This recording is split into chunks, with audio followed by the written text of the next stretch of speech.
she wanted to spend the night with is not there.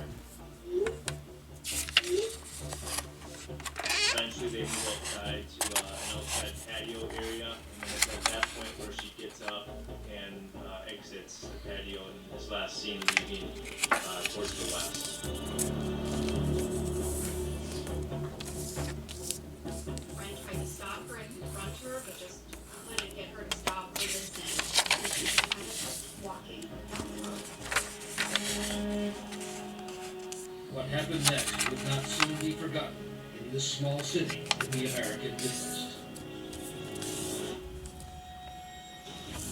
Person number one, what is the address of your emergency? We just found a human body laying in the Okay, street. okay, person beyond help, or do I need to give you instructions for CPR? No, it's beyond help. It's starting to decay. Is it a male or a female? It's got long hair, but I didn't go near her. You couldn't even tell who it was. Her face was completely black and blue. She had more than 240 injuries from what had happened. The only articles of clothing that were left on her body was a sock on each foot, and then there was like a pinkish colored bracelet that you'd get from like an event on one of her wrists. I'm fine, tell me. Safety, this is Therese. It was 3 hours later when another call came in to 911. Yes, how do I go about, I guess, with, missing persons? It was Nikki's boyfriend, Doug. Okay, and who's missing? It's my girlfriend, and she does live with me, and she's never done this before. What's her name?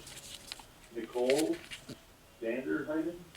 Now, Detective Brian Slinger had a name for the victim and a name for a likely suspect. And what's your name? Doug Dietrich? They had already found the body, and here they have someone calling saying that they can't find their girlfriend. Obviously, there were some things that were concerning to us. Why did you wait so long to make this phone call, especially when you have a newborn baby at the house that needs mother's attention? So it kind of painted a picture that maybe Doug had done this. An officer was dispatched to Doug Dietrich's home. I'm here for a missing person report. We used a audio-video recording device to record it so that we could get a look at him. We focused on his hands, we focused on the general condition of his body, focused on the condition of his house, his behaviors. Dietrich was not told about the discovery of a body just 3 miles away. Do you suspect any foul play? If so, why? Just, I don't know, I don't suspect it, but just the area she walked in, I don't know. Okay. His story was he went to bed, woke up once or twice through the night to use the bathroom and to take care of the baby, and woke up the next morning, 10, 11 o'clock, somewhere in there, and she still wasn't home. Dietrich had not called in the missing person report until 4 in the afternoon. I'd be lying if I said we weren't alarmed with this level of concern. The level of concern did not seem to match what it should be, I guess. So that night, detectives got on work to search the home Doug and Nikki shared. It's probably the first person you look to, the boyfriend, the fact that there was a falling out that night. Mr. Dietrich obviously was a person of interest right away. And Dietrich was brought to the sheriff's office for what would be a grueling 3-hour late-night interrogation. The detectives, Brian Slinger and Lee Casey, wanted to know why Doug had waited so long to call in the missing persons report. I was dealing with it all day, I was hungover and doing my shit and not moving, I was thinking she went off with another guy, whatever, all this shit going through my mind. After about 2 hours, the detectives finally tell Dietrich about the body found in the nearby farm field. I don't think it's been 100% identified as her, but there's a lot of similarities.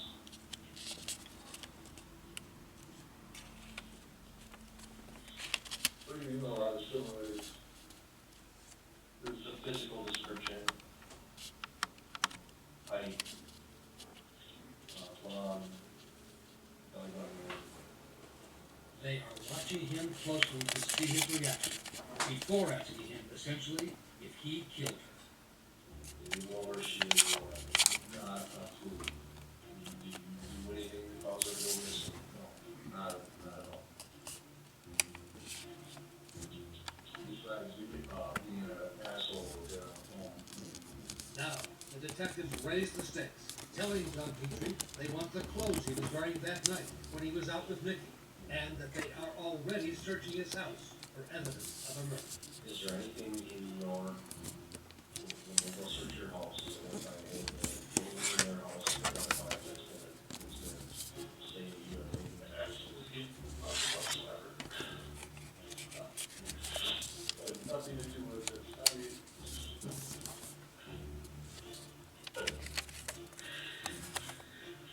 For the next half hour, as the detectives watched, Doug Petrie sobs almost uncontrollably, at one point saying he is scared.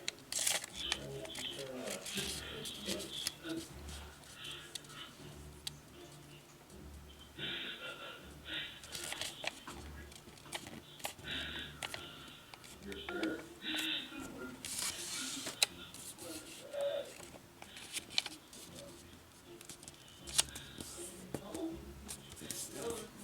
Were they the tears of a grieving boyfriend, or the tears of someone who is scared he has been caught?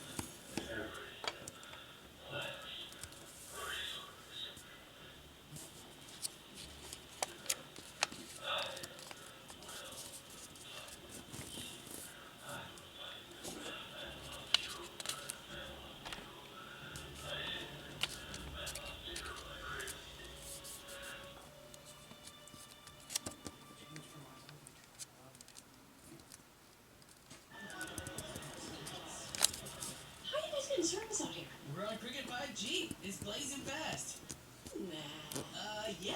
Doing Cricket. Reliable coverage nationwide. Ooh, selfie! Hey, we're on Cricket now. Honey? With Cricket, go from nah to get a single line with nationwide 5G for just $35 a month. Woo! Smile, you're on Cricket.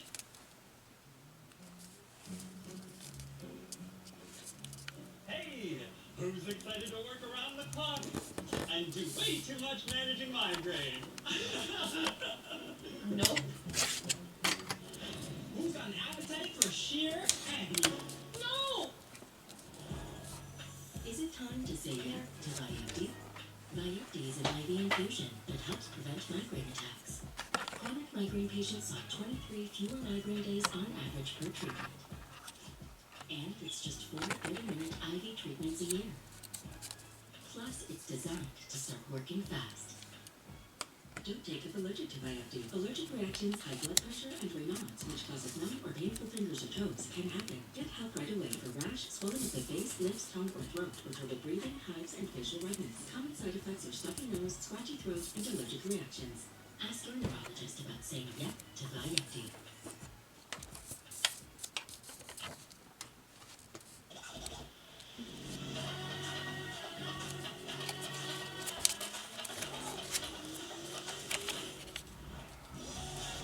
With low prices store-wide, eat well for less at Whole Foods Market.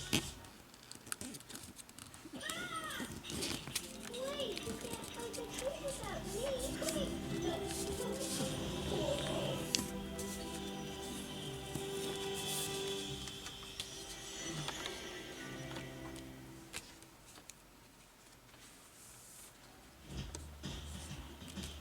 Green Bay, Wisconsin is all about its football team, the Green Bay Packers. Yeah, pretty much anywhere you go around here, it's Green Bay Packers. Yeah, if you don't love the Packers, you might get booted out. It's green and gold here for days and days and days. But the stadium was empty.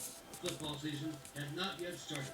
On the spring weekend, Nikki Vanderheiden was killed. And so her brutal murder was all anyone talked about. Many people said, how can such a brutal crime take place in Green Bay, Wisconsin? How can somebody commit such a random act in our community? Not in my backyard, like. It was very scary. I mean, you can't think of anything worse.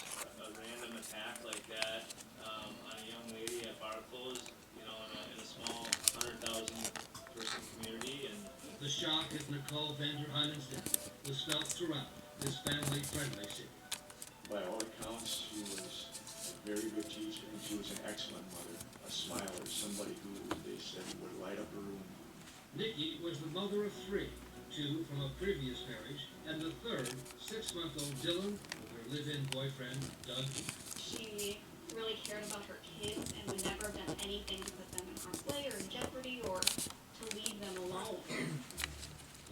big break in the case came with a call from two joggers out for a morning run, who incidentally caught on the student driver's dashboard cam. We were out jogging that morning at about 5:30. We had to jump over a pool of blood in the road. And if you look close on the right-hand side, you can see where the blood stuff is. And then a neighbor found more of the grisly evidence on his lawn, including a wire cord he had run over with his lawnmower. That's absolutely where the murder took place. The blood that was collected there, the hair samples, and then that cord that was found, which we believe was like a phone charging cord, came back all positive with Nicole Vanderheiden's blood DNA.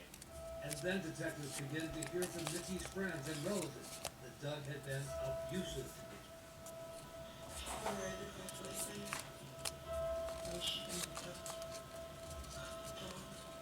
Her sister Heather said Doug drank heavily and used cocaine.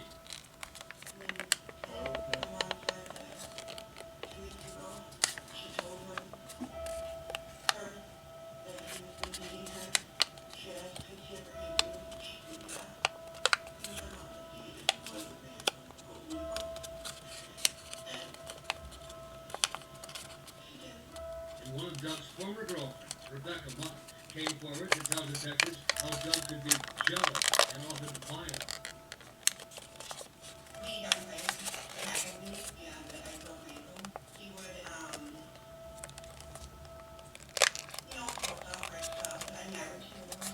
He wasn't the most stand-up citizen or the best boyfriend by any means. And now the search warrant at Doug's home began to produce results. Nicole had some significant prints on her back that appeared to be a shoe, which is like a herringbone pattern that's common on the bottom of Air Jordan or Nike Jordan shoes. We located a pair of shoes in Mr. Dietrich's garage that had that similar pattern on them. They also had some red staining, red drops on the bottom of them that we figured was consistent with blood. And inside of Nikki's car, parked in the garage, was what appeared to be blood splatter, blood drops in the back seat. We were pretty confident at that time that Doug was responsible. Our theory at the time was that somehow Nicole got home, there was a disturbance or some sort of disagreement out in the street or in the driveway, and then the theory was that Doug used her vehicle, which was in the garage, to transport the body. At 7:03 p.m., second contact with Doug Beachy. Less than 72 hours after Nikki's body had been discovered, Detective Brian Slinger was on his way to Doug Dietrich's house to arrest him for murder. We'll walk down there and kind of explain to you what's going on. He was pretty, he was emotional. He had a chance to speak to a family attorney prior to his arrest, so there was no interview after his arrest. He was just transported to the jail. Doug Dietrich's arrest for the murder of his girlfriend sent another shockwave through Green Bay. He comes from a pretty well-off family here.